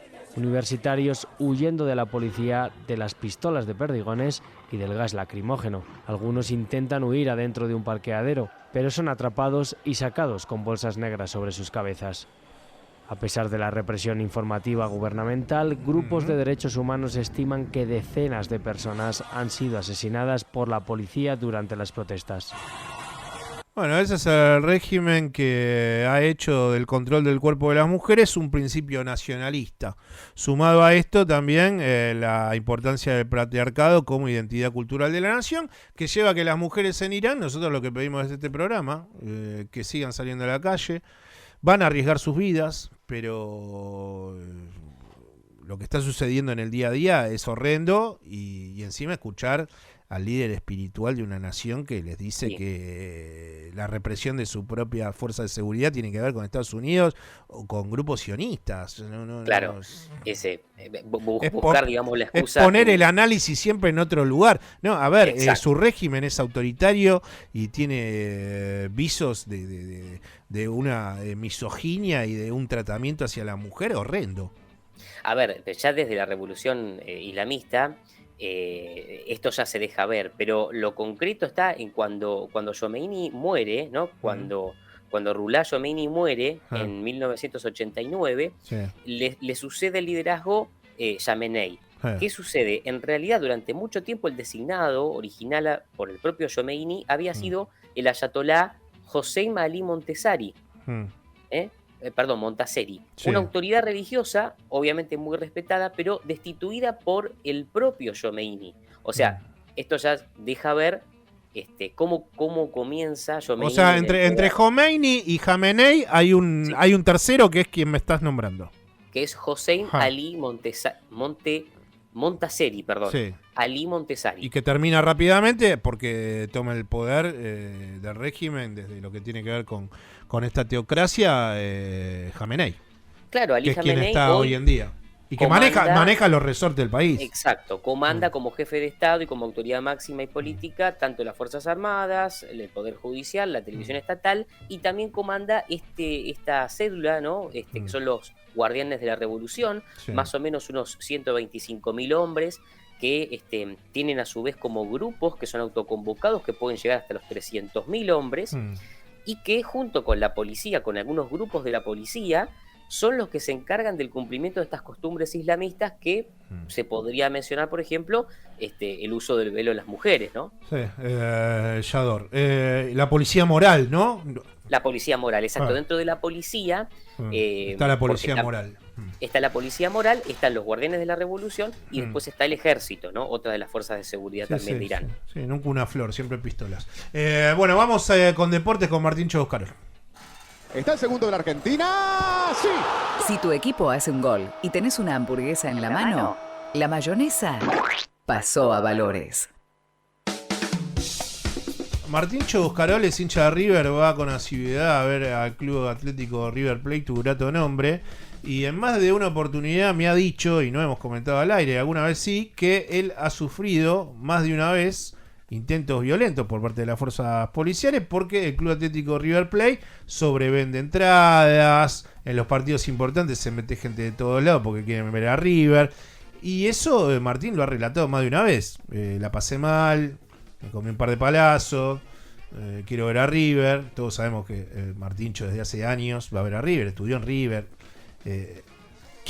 ¿Por qué digo esto? Porque si quieren simplificar la barbaridad, la inoperancia del operativo policial del otro día en La Plata de Gimnasia Boca, y remitirlo solamente por una cuestión de jugada chiquita política a que esto es un problema de la policía bonaerense y lo mal que se maneja Bernie, y no hacemos un análisis de trazabilidad de la corrupción que lleva adelante el fútbol argentino desde su dirigencia y entender desde dirigentes de Gimnasia, de otros clubes, de che, cuando encuentro el negocito vendo entrada, de más, y claro, si vos metés más gente de la que tiene que haber en un estadio, ¿y qué va a pasar con la gente que está afuera? Va a querer entrar, y la que está adentro va a querer salir. ¿Por qué? Porque está agobiada por la cantidad de gente que hay.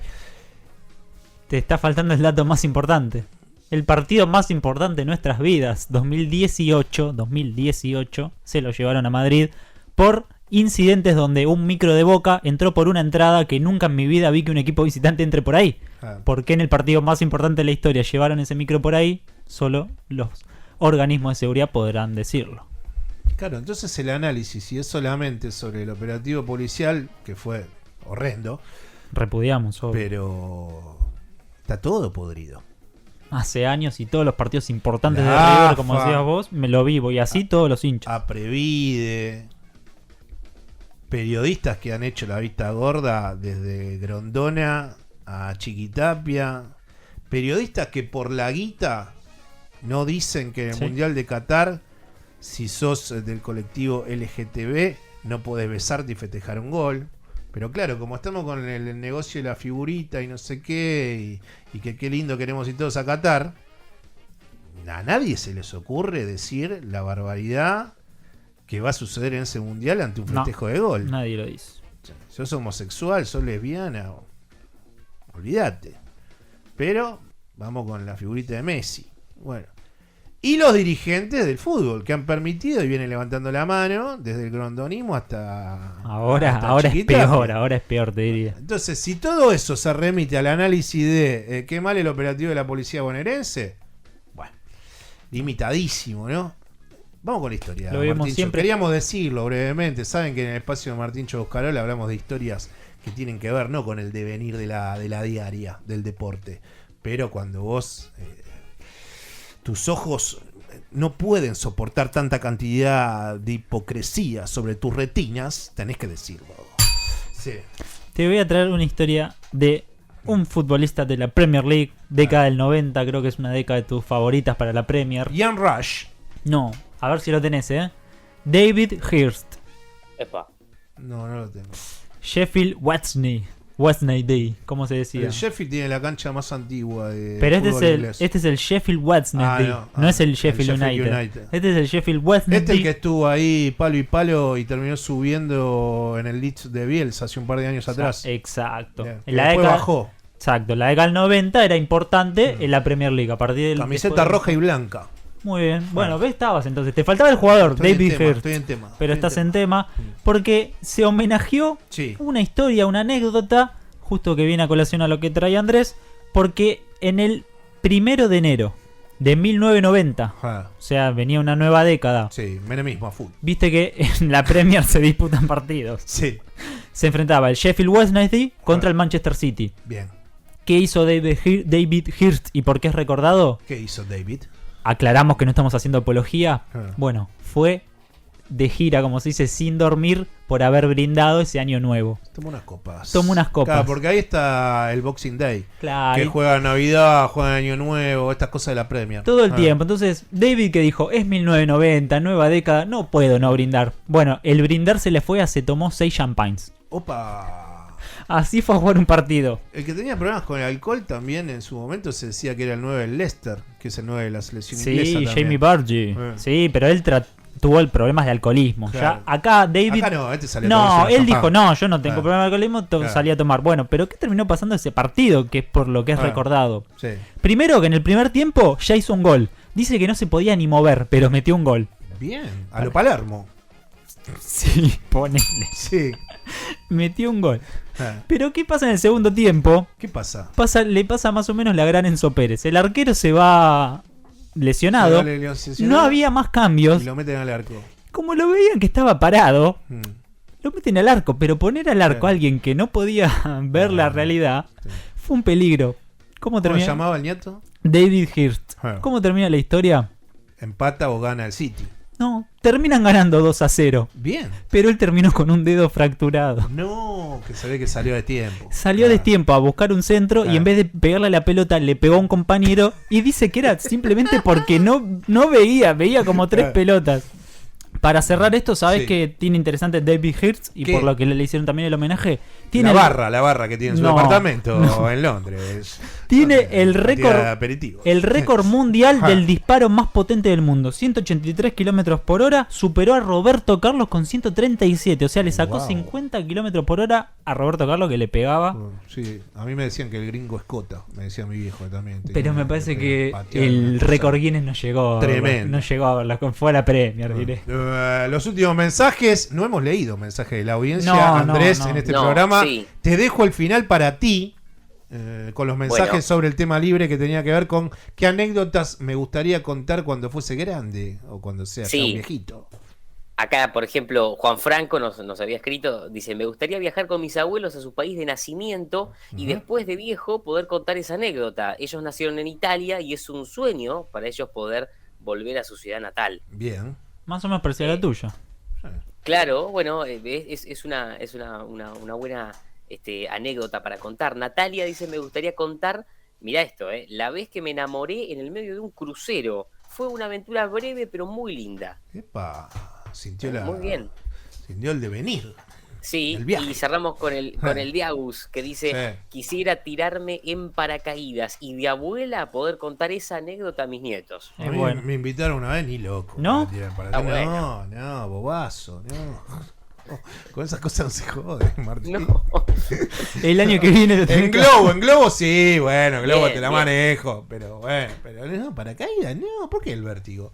Si ya vos querés más vértigo. Sí, no es necesario. No te alcanza con el frente de todos y junto por el cambio. Y querés más vértigo todavía. Lo tenés a Milei encima. Con lo que estamos viviendo. Más vértigo. Señores, estamos yendo de este programa. Le mandamos un beso a la gente que no estuvo hoy, pero que siempre está en nuestros corazones. Camila y Cande, que está una está en La Rioja filmando ese documental y Cami está mirando a su querido Deportivo Riestra en minutos, en horas. Andrés, tus últimas palabras. Bueno, un abrazo grande para todos. Juega a las 15 horas el Deportivo Riestra, según lo que está aquí confirmado. Bien. Así que todos los éxitos para ellos. Y bueno, les mando un abrazo desde la costa bonaerense. Dale. Que no se vuele, No, tapa playa, no, ni loco, ¿no? No. Hace un rato salió un poquito el sol, pero no, hay mucho viento, de verdad. Bueno, nos operó Nico. Abrazo, Andrés. Nos veremos en la semana aquí en Buenos Aires. Y Martíncho, nos vamos. Nos vamos, agradecemos a Charlie también, que está ahí en ese posoperatorio. Se mandó unos saludos al aire. Sí, a Charlie le mandamos saludos. Como y a la audiencia siempre vuelve. Y a la audiencia le pedimos disculpas porque el comienzo del programa, lo que algún día vamos a hacer un libro, me parece muy presuntuoso, ¿no? Pero digo, vamos a contarle las peripecias de lo que nos costó la comunicación telefónica con la senadora Carmen Álvarez Rivero. ¿Cómo hacíamos en pandemia? No sé, pero hubo un momento en donde yo no sabía si estaba haciendo el comentario político de la semana o viendo si podíamos comunicarnos con ella a Córdoba. Pero bueno, lo logramos, lo pudimos hacer, le pedimos disculpas por eso. Sabíamos que lo íbamos a lograr, pero pedimos perdón. Tipo de desprolijidad, pero pasen a lindo, buen fin de semana. El sábado que viene a las 11 nos volvemos a escuchar aquí en AM 1420 con vos. Quien les habla es Marcelo Aymar. Un beso, buen fin de semana, chau.